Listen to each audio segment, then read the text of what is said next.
pessoal, hoje vamos ter um papo super especial com a doutora Josiele Rios. Vamos desmistificar várias coisas sobre procedimentos estéticos, botox, preenchimentos e tudo. E é com um grande carinho que eu apresento a vocês a doutora. Muito obrigada.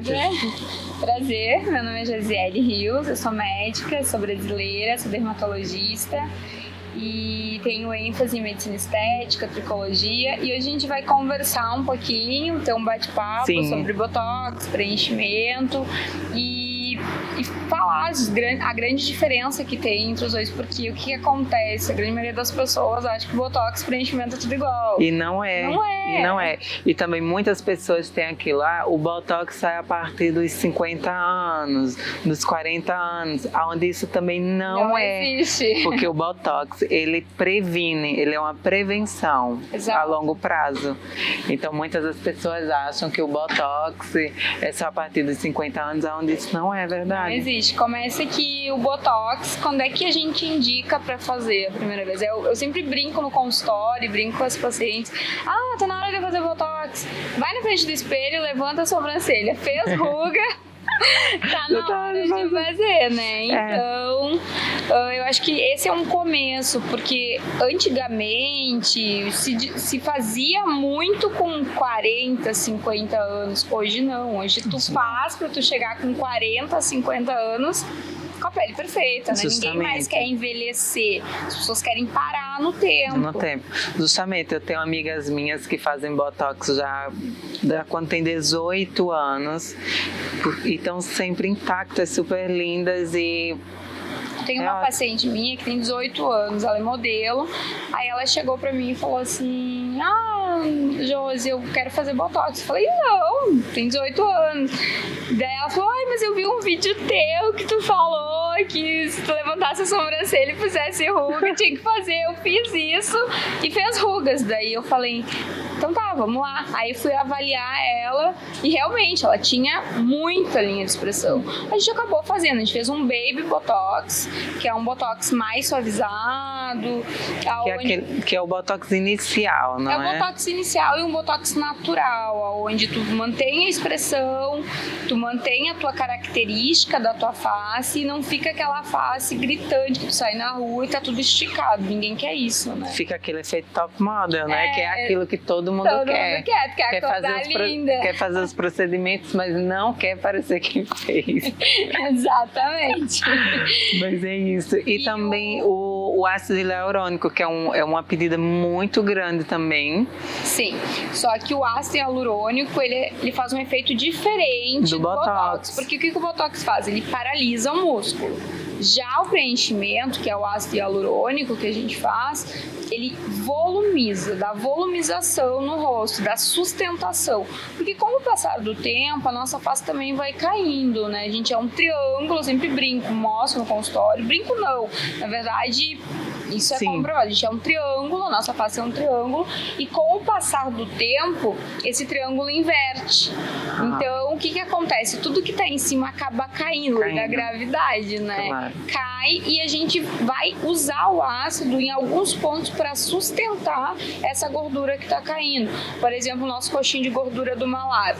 Quando ele cai, a gente tem que sustentar. A gente vai lá, aplica o ácido em alguns pontos aqui, pontos certeiros, e vai dar essa sustentação e essa leveza. Claro que tem o efeito hoje que se fala muito, que é o top model look, que todo mundo quer, que é uma face magra, o rosto da Gisele, efeito blush, que a gente acaba adquirindo e consegue fazer isso com o ácido hialurônico. Que é a harmonização facial. A harmonização facial.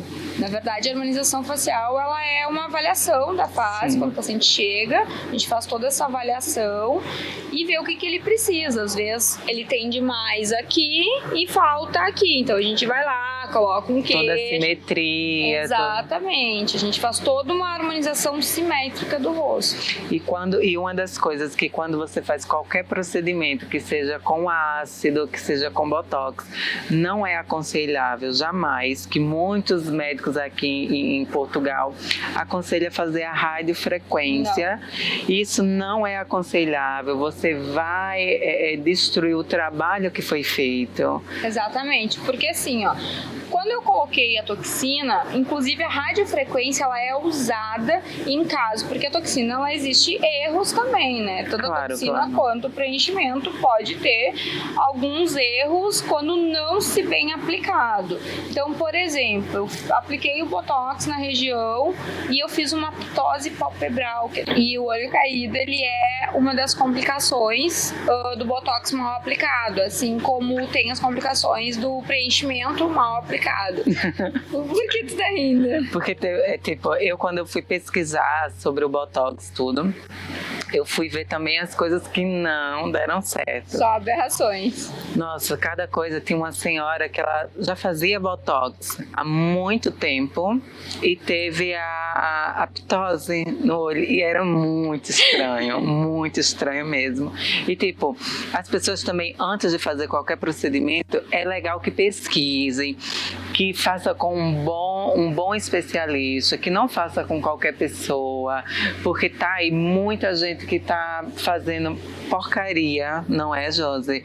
Exatamente. E dizendo que é médico e não é, e deixando a cara das pessoas, principalmente com as harmonizações faciais, eu vejo coisas horrorosas. Então, por favor, entre em contato com um bom especialista, com um bom médico, faça uma avaliação, não faça tipo porque sim, não é, Josi? É muito importante porque ter um amigo fez, ou porque olhou na internet, descobriu, pesquisou, ou porque simplesmente tu viu aquela propaganda no Instagram, porque hoje se tem muito com a mídia social.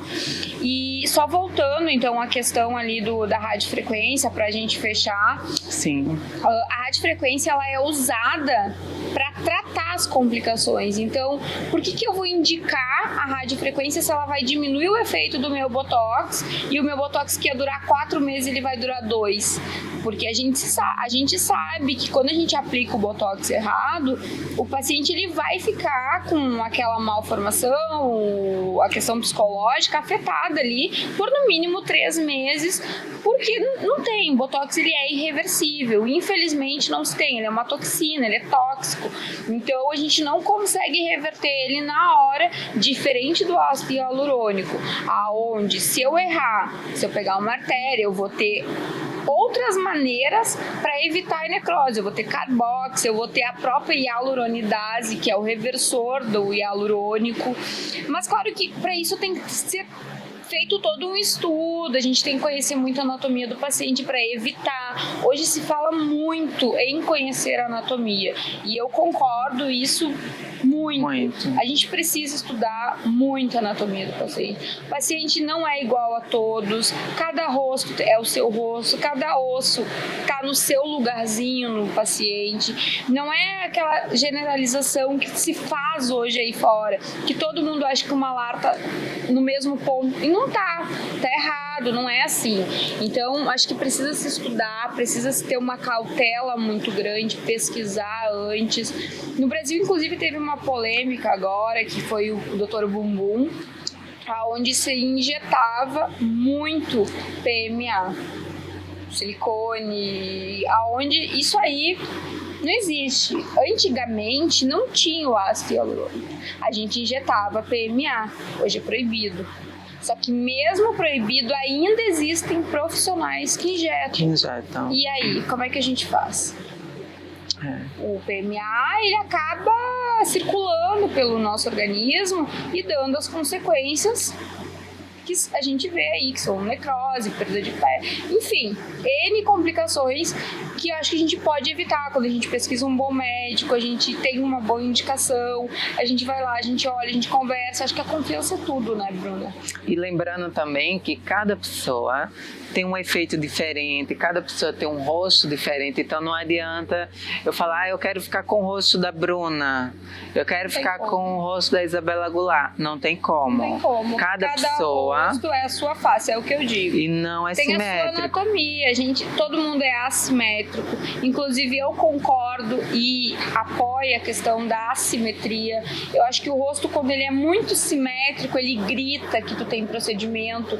E eu acho que o belo hoje é tu fazer e não mostrar que tu tem, é tu ter uma boca preenchida, é tu ter um malar preenchido, tu ter uma mandíbula marcada, mas é aquela coisa natural, aquela coisa assimétrica que tu chega num espaço e aí perguntam pra ti, ai, como tu tá belo, o que tu fez? Justamente. Ai, não fiz nada, coloquei água, sabão e protetor solar, que é o que a gente acaba brincando, rostinho de água e sabão. Sim. Então, eu acho que esse é o belo, não aquela questão de ficar injetando 30 ampolas. Não precisa disso. Acho que dá pra ir dosando e fazendo aos poucos e deixar um rosto mais natural possível. Porque pra mim o belo é o natural. Sim, claro. E principalmente os jovens, que é aconselhável fazer o Botox para prevenir, não tem nenhum problema. O natural, sempre fazer um trabalho voltado para o natural. E ao longo dos anos, você vai fazendo com a necessidade da pele. Mas se você previne, a duração é muito mais, muito melhor. Muito melhor. A longo prazo, quanto antes tu começares a fazer o Botox, bem indicado, né? Não é fazer Botox aí. Porque tem vários que dizem que é Botox e não é. Exato. Tem muita gente. E o Botox em si, o que faz ele durar? É a diluição. Se eu diluir ele certo, ele vai ter uma durabilidade que é 4 a 6 meses, dependendo. Se eu fizer o Botox pela primeira vez, às vezes tem paciente que dura 8 meses, tá tranquilo o Botox, quando fez pela primeira vez. Porque o músculo recém foi estimulado a paralisar, então é normal. Eu tenho amigas minhas que fazem 2 vezes ao ano e estão sempre impecáveis e tudo. Então... Porque depende de paciente para paciente. Como tem pacientes que dura menos. Então, o que acontece é a diluição. Se eu diluir para muito, eu vou aplicar e meu paciente vai vir no meu consultório a cada 1 mês e meio, 2. Bom, tem uma rotatividade maior. Mas eu não concordo, porque é desonesto. Claro. Então, esse Botox que tu vê aí barato, que todo mundo tá fazendo... barato sai caro, né? Claro. Barato acaba que a cada 2 meses, se tu paga o valor de meio Botox, se tu for fazer o cálculo, em 6 meses tu pagou mais que um Botox. Justamente. Então, eu acho que tu tem que pesquisar, tu tem que ver. Botox não durou mais do que 4 meses, para e pensa, tem alguma coisa errada. Não foi bem feito. Exatamente. Será que é o Botox mesmo? Será que não foi soro fisiológico? É, porque tem muito isso. E a gente sempre pensa... Eu tenho uma amiga minha que fez o Botox hoje, ela já se olhou no espelho e falou, ai... já tô paralisada. Não é tudo muito psicológico. Né? Muito psicológico. Então tem que ter muito cuidado com quem faz, tem que ter, não é mesmo cuidado, porque não é uma coisa fácil. E é isso. E assim, hoje o que se tem de imediatismo, né? Que a gente fala, eu quero imediato. De imediatismo, a gente tem o preenchimento. Isso sim. Isso é imediato. Eu fiz, eu tenho o efeito. O Botox não. O Botox começa a paralisar o músculo 48 horas após a primeira aplicação. E a gente vai ter um resultado final em 15 dias. Em 15 dias a gente vai fazer uma revisão do paciente para ver se não tem que aplicar mais. Claro. Porque por mais que tu aplique nos pontos corretos, aplique certinho, tu não sabe como vai se portar o músculo do paciente. É isso. Então é tudo uma questão de análise, cuidado. Sim. E eu acho que o principal é isso. A grande diferença é que Botox paralisa as rugas de expressões, as linhas de expressões, desculpa. E o preenchimento, ele dá sustentação e volumização. Eu acho que isso que é a principal diferença dos dois. Então é isso, pessoal. A gente teve esse bate-papo fabuloso com a doutora Josiele Rios, que já é colunista no blog. sempre tá lá dando as suas diquinhas maras pra gente. Vou deixar aqui o Instagram dela para vocês entrarem lá, começarem a seguir, ver mais os procedimentos feitos e tudo. E agradecer também ao Hotel Maxime, que cedeu o espaço pra gente fazer o nosso bate-papo. Tá bem gostoso. Que tá super gostoso, é um espaço totalmente confortável. Vale super a pena vocês virem a conhecer para tomar um chá, para tomar um suco e ter um bate-papo como a gente teve. Exatamente. Não é? Muito obrigada, doutora. Obrigada eu, Bruna, eu já sou cliente fiel. E é isso. Por me receber, eu acho que é sempre um prazer enorme estar contigo. E vai ficar meu Instagram aqui. Sim. Aí qualquer coisa vocês me perguntam, me mandam direct. E sim, e também podem comentar lá no blog, no post da doutora, que também vai estar aqui embaixo, que ela também está respondendo, sempre está ali respondendo os comentários e tirando algumas dúvidas. Também podem entrar em contato diretamente com elas pelo Instagram, que vai ser super bem recebida, como eu fui, tá e bom? E agora, semanalmente, tem no blog, né? Agora tá um pouco desatualizado, porque como eu tô nessa temporada aqui em Lisboa, trabalhando, enfim, nos atendimentos, acaba ficando desatualizado. Mas a partir de semana que vem, aliás, a partir dessa semana já vai estar super atualizado toda semana e vou estar sempre respondendo vocês. Tá bom? Um beijinho. Beijinhos. Até mais. Tchau.